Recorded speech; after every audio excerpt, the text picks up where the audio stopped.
Hi dear student, तो आज हम पढ़ने वाले हैं हिंदी व्याकरण का पहला एक्सरसाइज जिसका नाम है भाषा, व्याकरण और बोली। भाषा को हम इंग्लिश में लैंग्वेज कहते हैं, जिसके बारे में आप अच्छी तरह जानते हैं। व्याकरण को ग्रामर और बोली को डायलेक्ट कहते हैं। ठीक है, अब चलो यहाँ देखते हैं। सबसे पहले हम पढ़ते हैं भाषा के बारे में। यहाँ से हम ये सीखेंगे कि किस प्रकार हिंदी की भाषा होती है, या फिर इंग्लिश का भाषा होती है, या फिर किसी भी बोली, किसी भी राष्ट्रभाषा की भाषा क्या होती है, कैसे होती है, उनकी देवनागरी क्या होती है, ये सारी चीज़ें हम सीखेंगे। भाषा शब्द का निर्माण भाष धातु से हुआ है, जिसका अर्थ है बोलना। इसका मतलब भाषा शब्द का जो आविष्कार हुआ, यानी कि भाषा शब्द कहाँ से आया, इसको अगर गहराई से देखें तो हमें पता चलता है कि ये भाष धातु से हुआ है, जिसका अर्थ बोलना होता है। यानी भाषा का अर्थ एक तरह से हम देखें तो यहाँ क्या होता है, बोलना होता है।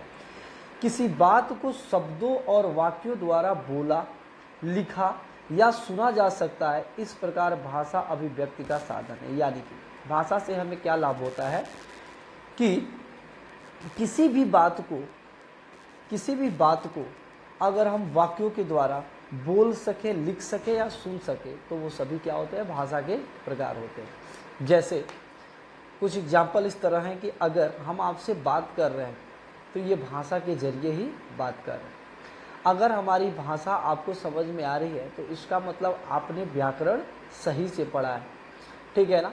फॉर एग्जाम्पल कि मैं किसी और भाषा में बोलूँ, जैसे चीन के भाषा में बोलूँ, तो आपको समझ में नहीं आएगा, क्योंकि वो आपकी राष्ट्रभाषा नहीं है और आपने उसके बारे में कभी सीखा नहीं या फिर सुना नहीं। तो ऐसे हम कह सकते हैं कि हर देश के अलग अलग भाषा होती है। कुछ जगह ऐसे भी होती हैं जहाँ के हमारे भाषा को ही यूज किया जाता है, लेकिन मैक्सिमम जगह भाषाएं क्या होती हैं, बिल्कुल अलग होती है। व्याकरण सेम होता है, बोली जो होती है वो क्या होती है, अलग अलग होती है। और भाषा का प्रयोग सदैव इसलिए ही किया जाता है कि हम क्या कर सके, आपस में बात कर सके। अगर हम अपने भाव को आपसे प्रकट करेंगे या फिर आपके भाव को समझेंगे, ठीक है, तो ये सारी चीज़ें किस में आएंगी, भाषा में ही आएंगी। चलिए आगे बढ़ते हैं। इससे भाषा की एक परिभाषा व्यवस्थित होती है।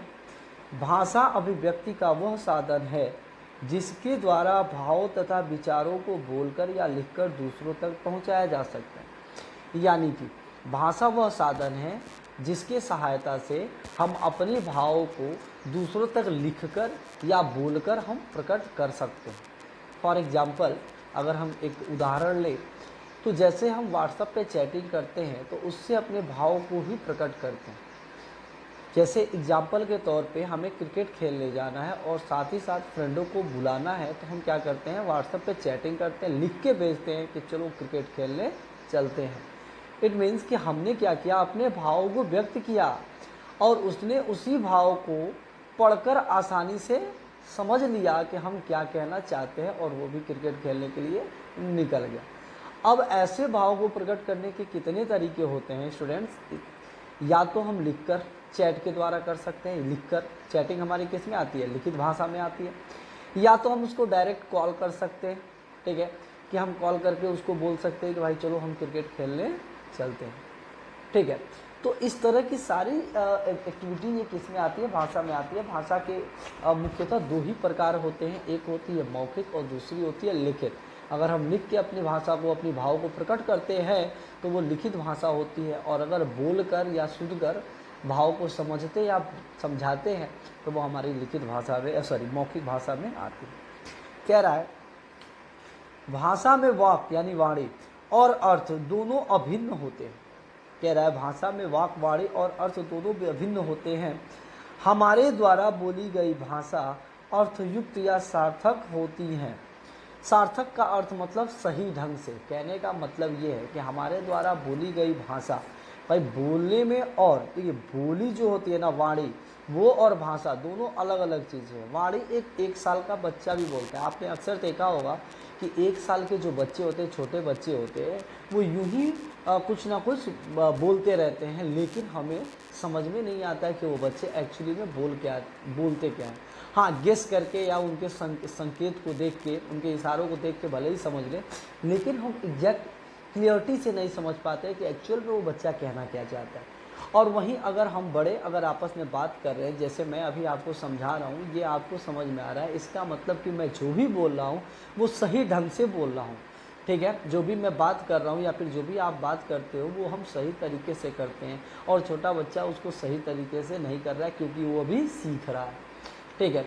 तो ये डिफरेंस हो गया आपका वाणी और भाषा में। वाणी जो होती है वो कुछ भी बोली जा सकती है। मैं कमल को कुछ भी कसल कह सकता हूँ। अगर कमल को मैं कसल कहूँ तो कसल का कोई अर्थ नहीं है, कोई भी सार्थक अर्थ उसका नहीं है। हाँ, अगर कमल कहूँ तो आपके दिमाग में एक इमेजिनेशन आएगा, एक सोच आएगी कि कमल का मतलब हाँ ये फूल की बात कर रहा है। अगर मैं लड़का कहूँ तो आप समझ सकते हो, जितने भी बालक वर्ग होते हैं वो लड़के में आते हैं, ठीक है। और लड़की की बात करूँ तो जो बालिकाएं होती हैं वो लड़की में आती हैं। लेकिन अगर मैं बालक की जगह कुछ और बोल दूँ, लालक बोल दूँ, ठीक है, तो आपको वो आप कंफ्यूज हो जाओगे ये क्या बोल रहा है, लालक क्या होता है। क्यों? क्योंकि लालक कोई शब्द है ही नहीं, वो सार्थक शब्द है ही नहीं। तो कहने का मतलब जब हमारे हम जो भी वाणी बोलते हैं अगर वो सार्थक है तो वो भाषा कहलाती है, और अगर निरार्थक है, अगर वो सार्थक नहीं है तो वो सिर्फ वाणी तक ही रह जाएगी, वो भाषा नहीं कहलाएगी।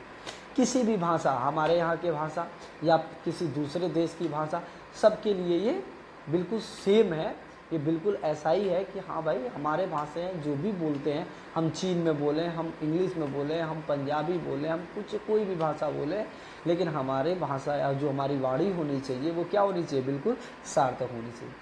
कह रहा है अगला, अंग्रेजी, हिंदी, चीनी, रूसी, जापानी और पुर्तगाली आदि अनेक भाषाएं हैं। जैसा कि मैं अब तक आपसे बता रहा था कि हर देश के अलग अलग भाषाएं। अमेरिका में चले जाओगे अंग्रेजी बोली जाएगी, इंडिया में हिंदी बोली जाती है, चीन में चीनी बोली जाती है, रूस में रूसी बोली जाती है, जापान में जापानी और पुर्तगाल में पुर्तगाली बोली जाती है। हर देश का अपना एक भाषा है। आदि अनेक भाषाएं हैं। संसार के लगभग 2/3 लोग इन्हीं भाषाओं को बोलते हैं। यानी कि अगर इन्हीं भाषाओं को अगर हम केवल उठा लें तो लगभग 2/3 यानी कि 3 हिस्से में 2 हिस्सा है। अगर पूरे विश्व को 3 हिस्से में बांट दिया जाए तो उसका जो 2 हिस्सा होगा वो इन्हीं भाषाओं में से कोई ना कोई एक भाषा बोलती है। इसका मतलब ये बहुत ही प्रख्यात भाषाएं हैं।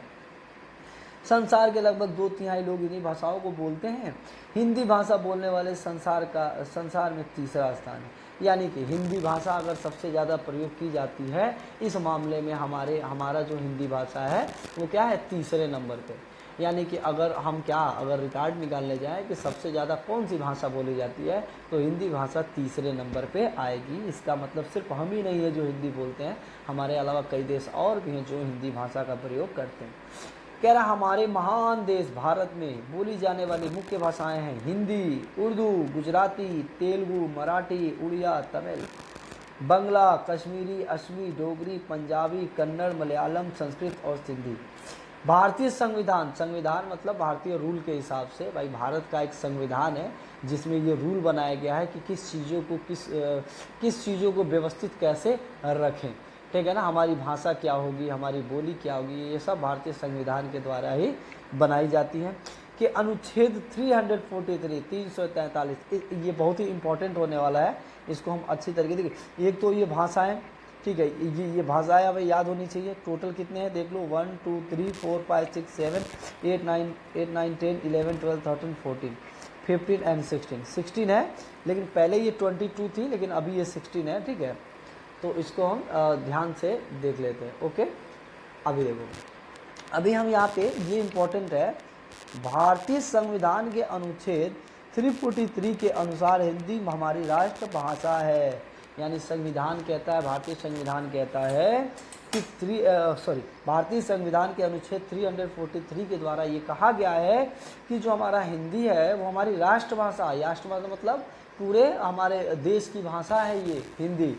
यानी कि हम देश में कहीं भी रहेंगे, सपोज करिए कि जो बिहार का है वो भोजपुरी बोलेगा, जो कह सकते हैं कि जो असम का है वो असमी बोलेगा, जो पंजाब का है वो पंजाबी बोलेगा। तो ऐसे कंडीशन में क्या होता है, कि हमारे संविधान में टोटल 22 भाषाएं हैं, लेकिन इन 22 भाषाओं में जो हिंदी भाषा है उसको ही हम क्या बनाते हैं, उसको हम राष्ट्रभाषा बनाते हैं। यानी कि ये जो 22 भाषाएं हैं, आप महाराष्ट्र में जाओगे आपको मराठी बोलना है और उड़िया में जाओगे उड़िया ही बोलना है। लेकिन हिंदी ऐसी भाषा है जो आप गुजरात में चले जाओ, ठीक है, महाराष्ट्र में चले जाओ, उड़ीसा में चले जाओ, तमिलनाडु में चले जाओ, बंगला में चले जाओ, कश्मीर में चले जाओ, कहीं भी चले जाओ, वहाँ हिंदी का प्रयोग हम आसानी से कर सकते हैं, सभी लोग समझ सकते हैं। यानी कि मैं यहाँ पे एक हल्का सा एग्जांपल देता हूँ कि गुजरात में हमें तेलुगु बोलने की ज़रूरत नहीं है। गुजरात में या तो हम गुजराती बोलेंगे या फिर हिंदी बोलेंगे। तेलुगु में गुजराती बोलने की ज़रूरत नहीं है, क्योंकि वहाँ के लोग गुजराती नहीं समझ पाएंगे। तो कहने का मतलब गुजराती तेलुगु नहीं समझ पाएगा, तेलुगु गुजराती नहीं समझ पाएगा, लेकिन ये 22 जितने भी 22 भाषाएं हैं जहाँ जहाँ के भी, ये सभी हमारे क्या हैं, ये हिंदी समझते हैं, क्योंकि हिंदी हमारी राष्ट्रभाषा है, वो सबके लिए अनिवार्य है। तो ये भारत, हमारा जो महान देश भारत है, मैं इसकी बात कर रहा हूँ। अगर हम भारत, अपने देश के बाहर हर देश का अपना अपना एक राष्ट्रभाषा होता है। और हमारे, अगर हम बात चीन की करें तो चीन में भी बहुत सारी भाषाएं का प्रयोग किया जाता है, लेकिन वहाँ पे कोई एक ऐसी भाषा होगी जो पूरे राष्ट्र में होगी, यानी पूरे चीन में उस भाषा को मान्यता दी गई होगी। तो ये सिर्फ देश पे ही नहीं होता है, ये सिर्फ क्या कहते हैं, राष्ट्र में ही नहीं होता है, अंतर्राष्ट्रीय लेवल पे भी होता है। अगर हम अंतर्राष्ट्रीय लेवल पे जाते हैं तो भाषाएँ तो बहुत सारी हैं, देख सकते हैं हम यहाँ पे हिंदी, चीनी, रूसी, जापानी, पुर्तगाली, बहुत सारी भाषाएँ हैं। लेकिन जब हम अंतर्राष्ट्रीय लेवल पे जाएंगे तो अंग्रेजी एक ऐसी भाषा है जो हमारा इंटरनेशनल लैंग्वेज है, जो हमारा अंतर्राष्ट्रीय भाषा है।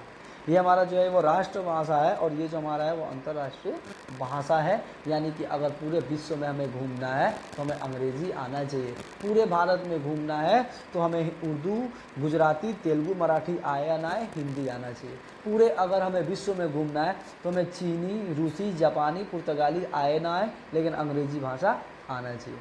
तो आई होप कि आप इसको बहुत ही अच्छी तरीके से समझ चुके होंगे। हमारे संविधान में 22 भाषाओं को स्थान मिला है। तो मैं बता रहा था कि 22 भाषाओं, यहाँ पे सिर्फ 16 दिया है। इसके बोलने वालों की संख्या सबसे अधिक है।